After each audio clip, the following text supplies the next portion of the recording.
Share view channel पर एक बार फिर आपका स्वागत है। दोस्तों, जब भी मार्केट में कोई बड़ा करेक्शन आता है या बड़ा क्रैश होता है, तब कई बार क्या होता है कि अच्छी अच्छी खबरें आने के बावजूद भी कंपनी का जो शेयर गिरते चले जाता है। ऐसे ही जिसकी आज हम चर्चा करेंगे, ये कंपनी है टाटा पावर। टाटा ग्रुप से जुड़ी कंपनी है टाटा पावर। इसका शेयर अगर ये मार्केट नहीं गिरता तो खबर इतनी बड़ी थी कि उस खबर से ये शेयर करीब 500-600 रुपये तक निकला था। लेकिन क्या हुआ कि मार्केट में क्रैश आ गया और गिरने की वजह से क्या होता है कि ये शेयर भी गिरते चले जा रहा है। आज ये शेयर 423 रुपये मिल रहा है। और वो खबर ये थी कि खबर भी आपको बता देता हूँ कि इन्होंने राजस्थान गवर्नमेंट के साथ में 1,20,000 करोड़ का MOU साइन किया है। अभी MOU का मतलब क्या होता है और क्या इसके मायने होते हैं, ये भी मैं आपको बता देता हूँ कि क्या होता है कि जब भी MOU साइन होता है कि तो ये कि हमेशा दो या दो से ज़्यादा व्यक्तियों के बीच में एक समझौता होता है। कई बार क्या होता है कि शेयर मार्केट में लोग इस चीज़ को एक अलग तरीके से बता देते हैं कि 1,20,000 करोड़ का ऑर्डर मिला है। ये ऑर्डर नहीं होता है। पहली बात ये जान लीजिए कि ऑर्डर अलग चीज़ होती है, MOU अलग होता है। ऑर्डर में क्या होता है कि जो भी अगर मान लो राजस्थान सरकार या कोई सरकार इनको ऑर्डर देती है कि हमारे यहाँ इतनी बिजली वगैरह लगाओ ये लगाओ, और उनको 1,00,000 करोड़ रुपये जो भी अमाउंट होता है वो पे करती है। लेकिन MOU में क्या होता है कि मालिक जो कंपनी मालिक है वो पैसा लगाता है। उल्टा होता है, दोनों चीज़ें में ज़मीन आसमान का अंतर है कि ऑर्डर में जो ऑर्डर देता है वो पैसा देता है, और यह जो MOU यानी कि जो समझौता होता है, समझौते में जो वहाँ पर अपना उपक्रम लगाएगा, अपना उद्योग लगाएगा, वो पैसे देता है। तो यहाँ पर क्या है कि जो टाटा पावर ने राजस्थान गवर्नमेंट के साथ में 1,20,000 करोड़ का MOU साइन किया है। ये दो व्यक्ति के बीच में आपस में समझौता होता है। इस समझौते में क्या तो कुछ कानूनी बाध्यताएं नहीं होती, यानी कि कोई भी कानून में नहीं जा सकता। लेकिन जब भी अगर ये समझौता कोई तोड़ता है, कोई एक तो दूसरे व्यक्ति को आर्डर होता है कि वो अपने मतलब कोर्ट जा सकता है उसके खिलाफ। लेकिन कोई इस तरह वो नहीं होता कि जाएगा जाना जरूरी है, उसके हो सकता है वो आपस में समझौता भी कर ले। तो इसमें क्या होता है कि एक जो राजस्थान गवर्नमेंट क्या है कि सारे इंफ्रास्ट्रक्चर इनको प्रोवाइड कराती है कि जहाँ भी इनको बिजली पावर का जो चाहे सोलर पावर हो, चाहे विंड पावर हो, चाहे हाइड्रो पावर हो या थर्मल पावर, जितने भी पावर की जो भी जनरेशन होता है वो उपक्रम लगाने के लिए राजस्थान गवर्नमेंट इनको सारे जो कि ज़मीन है वगैरह सारा अधिग्रहण करके देगी इनको। जहाँ भी तो बड़े बड़े टावर लगेंगे लाइन जो बिजली सप्लाई के लिए, वो राजस्थान सरकार देगी इनको। लेकिन वहाँ पर क्या बिजली उत्पादन का काम इनका रहेगा, कि इनका टाटा पावर का। बिजली के लिए जो लाइन बिछाई जाएगी, तार बिछाए जाएंगे जो अंडरग्राउंड या टावर पर, सारे तार वगैरह लगाना, टावर लगाना, उसके लिए जितने भी जो अगर विंड पावर है तो उसके विंड पावर के जो बड़े बड़े जो टरबाइन वगैरह तो वो एक टाटा पावर खुद लगाएगी। सोलर पावर है तो सोलर पावर के सारे पैनल सरकार ये लगाएगी, मतलब टाटा पावर। लेकिन जो ज़मीन वगैरह जितनी ज़मीन चाहिएगी, क्योंकि ज़मीन की बिना ज़मीन तो हो नहीं सकता ना। कोई भी उपक्रम लगाएंगे, इतना बड़ा उद्योग लगाएंगे तो ज़मीन की ज़रूरत पड़ेगी, तो वो सारे राजस्थान सरकार देगी। और वो कई सालों के लिए 5 साल, 10 साल, 20 साल, 50 साल तक के लिए एक एग्रीमेंट होता है, एग्रीमेंट साइन होता है, उसके आधार पर काम होता है MOU में। यानी कि अगर कोई भी सरकार भी बदल जाए ना तो भी इनका काम बंद नहीं होता है, काम चालू रहता है। और क्या होता है कि इसमें क्या होता है कि जितनी भी बिजली कुछ समझौते होते हैं MOU में, कि जो भी बिजली उत्पादन करेगी जो टाटा पावर, उस वो बिजली का सबसे पहला अधिकार होगा राजस्थान सरकार का होगा। उसके बाद बची हुई बिजली राजस्थान सरकार चाहे तो किसी को बेच सकती है, टाटा पावर किसी को बेच सकती है। यह एक जो एग्रीमेंट होता है, समझौता होता है, उसके अंदर साइन होते हैं। तो उसमें क्या होता है कि जो जितना भी खर्चा करेगी ये टाटा कंपनी करेगी, वो 1,20,000 करोड़ का है।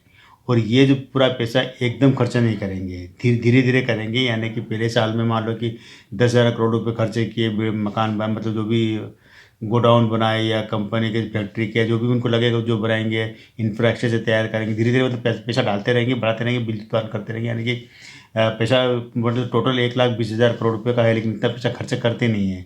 शुरुआत बहुत छोटे से होती है और कई सालों का काम होता है ये।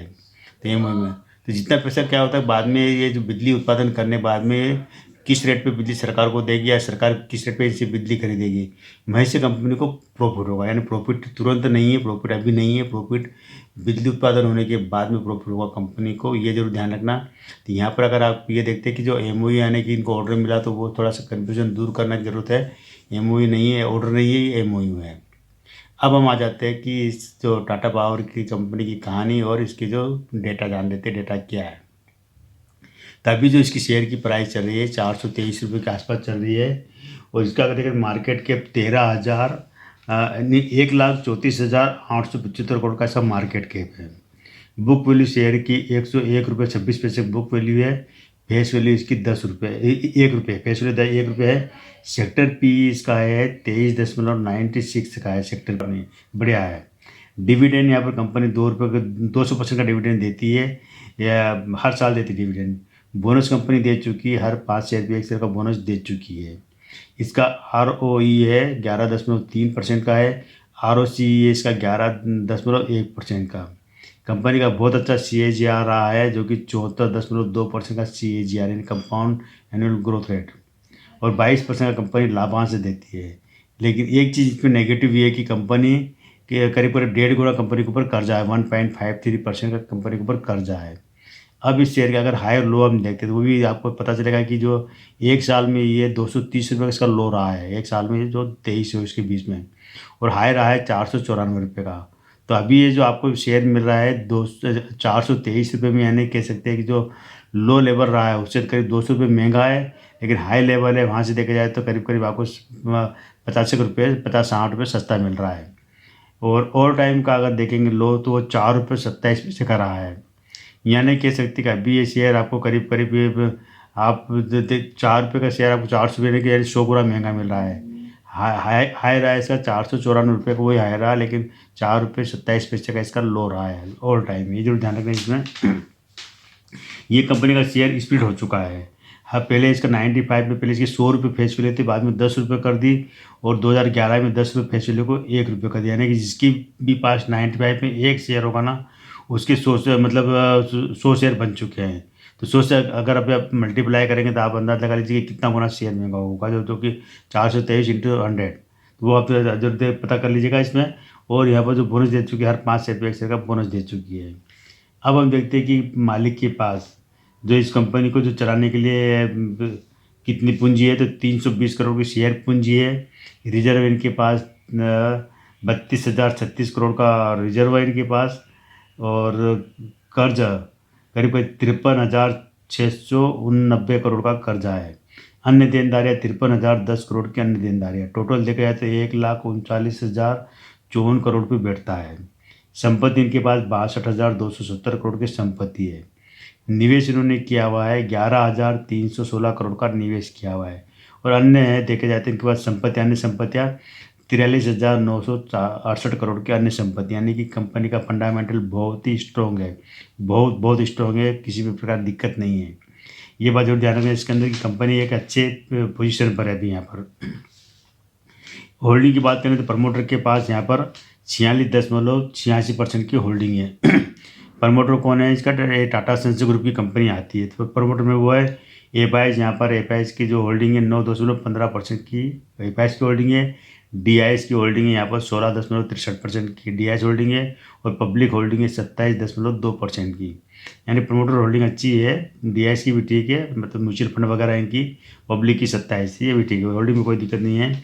अब यहाँ पर आप देखिए कि जो इस कंपनी की जो स्थापना हुई थी 1868 में की थी, जो संस्थापक रहे थे दोराबजी टाटा, और बाद में जमशेदजी टाटा ने इस कंपनी को आगे बढ़ाया 1868 के आसपास, और तब से कंपनी चल रही है। टाटा ने हाइड्रोलिक पावर और टाटा पावर का आपस में भी लेकर दिया था। एक इनकी जो एक और कंपनी थी टाटा हाइड्रोलिक पावर और संयंत्र, और एक टाटा पावर थी, इन दोनों को लेकर के एक कंपनी बना दी थी। ये कंपनी मतलब क्या कि पवन ऊर्जा से बिजली उत्पादन करती है। अभी उन्होंने सौर ऊर्जा से बिजली उत्पादन शुरू कर दिया। इसके अलावा ये जो हाइड्रो पावर, थर्मल पावर, इसमें भी काम करती है कंपनी, यानी कि पावर सेक्टर में जितनी भी तरह से हर तरह से पावर बिजली उत्पादन में काम करती है। और बिजली को जो काम में आने वाले संयंत्र बनाती है, संयंत्र मतलब जितने ट्रांसफार्मर होते हैं, जितने भी जो टर्बाइन लगते हैं, जितने ब्लेड्स लगते हैं, जितने भी जो बैटरी आते हैं, हर तरह की चीज़ें, जितनी भी चीज़ लगती है हज़ारों तरह की, वो सारी चीज़ें कंपनी बनाती है। अब हम देख लेते हैं सेल्स ग्रोथ क्या रही इनकी। तो सेल्स ग्रोथ इनकी 10 साल में 6% की रही है, 5 साल में 16% की। प्रॉफिट ग्रोथ है 10 साल में 77% का रहा है, और 5 साल में 74% का अच्छा रहा है। CAGR 10 साल में 17% का रहा है, 5 साल में 49% का। लाभांश देखेंगे तो 10 साल में 7% और 5 साल में 9%, बहुत बढ़िया है, कोई दिक्कत नहीं है। इसका सेल्स ग्रोथ देखें सब कुछ बढ़िया है। तो यहाँ पर आप देखें इसका जो रेवेन्यू, तो रेवेन्यू हम देखेंगे पहले सितंबर, दिसंबर, मार्च और जून, यानी सितंबर 2023, दिसंबर 2023, मार्च 2024 और जून 2024 4 क्वार्टर का रिजल्ट देखेंगे तो सितंबर 2023 में इनको 15,738 करोड़ का रेवेन्यू आया था, 12,967 करोड़ रुपये खर्चा हुआ था और 1,017 करोड़ की इनको नेट इनकम हुई थी, कमाई हुई थी। दिसंबर 2023 में 14,651 करोड़ का रेवेन्यू आया, खर्चा हुआ 12,234 करोड़, 1,076 करोड़ की इनको नेट इनकम हुई थी, सारे खर्चे टैक्स वगैरह काट को उठाकर। मार्च 2024 में 15,847 करोड़ का रेवेन्यू आया, 13,540 करोड़ रुपये खर्चा हुआ और 1,046 करोड़ की इनको इनकम हुई है। जून 2024 यहाँ पर 17,294 करोड़ का रेवेन्यू है। देखो रेवेन्यू इनका जो चौथे क्वार्टर में मतलब देखे तो एक साल में इनका रेवेन्यू करीब 2,000 करोड़ रुपये बढ़ गया। यहाँ पर देखिए 17,294 करोड़ का रेवेन्यू आया, खर्चा 14,232 करोड़ और प्रॉफिट भी देखी जाए तो पिछले प्रॉफिट से ये कंपनी करीब 100-125 करोड़ रुपये ज़्यादा प्रॉफिट आया इनका, 1,190 करोड़ का प्रॉफिट हुआ इनको, मतलब 150 करोड़ रुपये पिछले प्रॉफिट से ज़्यादा है। बढ़िया है, चारों क्वार्टर के सही है बिल्कुल। हम 4 साल के देख लेते 21, 22, 23 और 24। तो 2021 में इनको 32,703 करोड़ का रेवेन्यू आया था, 25,747 करोड़ रुपये खर्चा हुआ, 1,439 करोड़ रुपये इनका नेट प्रॉफिट हुआ है। 2022 में 42,816 करोड़ का रेवेन्यू आया, खर्चा हुआ 33,785 करोड़, नेट प्रॉफिट हुआ 2,156 करोड़ का, गजब। 2023 में 55,109 करोड़ का रेवेन्यू आया, खर्चा हुआ 47,381 करोड़ और नेट प्रॉफिट हुआ 3,810 करोड़ का नेट प्रॉफिट हुआ है। 2024 में 61,449 करोड़ का इनको रेवेन्यू आया, 50,714 करोड़ रुपये खर्चा हुआ और 4,280 करोड़ का नेट प्रॉफिट। आप देखिए कि 4 साल में इनका प्रॉफिट 4 गुना बढ़ गया, करीब 3 गुना। 2021 में इनका 1,439 करोड़ का रेवेन्यू प्रॉफिट था और 2024 में 4,280 करोड़ गए, यानी 74 या 42, 3 गुना प्रॉफिट बढ़ गया कंपनी का। और रेवेन्यू देखा तो रेवेन्यू इनका लगभग दुगना हुआ, लेकिन प्रॉफिट 3 गुना बढ़ गया। तो ये जो टाटा पावर जो कंपनी है, इसके अंदर क्या है कि जितने भी तरह के अगर आप इन्वेस्टमेंट करते हैं, टाटा ग्रुप की किसी भी कंपनी में इन्वेस्टमेंट करते हैं, तो ये मान के चलिए कि आज नहीं तो कल कभी न कभी ये कंपनी आपको प्रॉफिट पैसा कमा के देगी, बना के देगी पैसा, क्योंकि ये देश भर में कारोबार और देश के बाहर तक कारोबार फैला हुआ है। और एक सबसे बड़ी बात है, एक मजबूत हाथों में है, मजबूत ग्रुप है, टाटा सन्स का हिस्सा है ये कंपनी और इतने सालों से काम कर रही है। आप देखिए कितने सालों के कह सकते हैं हम, देश की सबसे पहली पावर बनाने वाली होगी। ये जरूरी है कि पहले ये हाइड्रो पावर, थर्मल पावर कर लेगा, अभी ये जो नए ज़माने के जो सोलर पावर है, विंड पावर है, इसमें भी हाथ आजमा रहे हैं और इसमें भी इनका ज़बरदस्त सफलता मिल रही है। और इन्होंने सरकार के साथ जिनके जो साइन हो रहे, जो केंद्र सरकार के साथ मिलकर भी काम कर रही है। अभी भी आपने विज्ञापन भी देखे होंगे जो कि इनकी जो आ रही जो सोलर रूप के नाम से आ रहा है कि जो सरकार की जो सब्सिडी वगैरह जो दे रहे हैं, तो उसमें टाटा का आप सोलर रूप लगा सकते हो और उसमें भी आपको सब्सिडी मिलेगी सरकार से। तो ऐसे काम करती कंपनी, एक अच्छी तरह से अच्छी कंपनी है, बुरी नहीं है कंपनी। अगर आप इन्वेस्टमेंट करना चाहें तो आप कर सकते हैं, आपकी मर्जी रहेगी। मैं तो इसको फोर्स नहीं है, मैं इस कंपनी को अच्छा मानता हूँ। इसको नंबर देने की बात करें, हम 10 में से 8 या 9 नंबर भी आराम से दे सकते हैं और निवेश करना न करना आपकी मर्जी रहेगी। आज केवल दोस्तों इतना ही, कल फिर मिलते हैं मैं एक नए वीडियो के साथ, नई जानकारी से। तब तक इस चैनल पे बने रहिए, शेयर कीजिए, सब्सक्राइब कीजिए।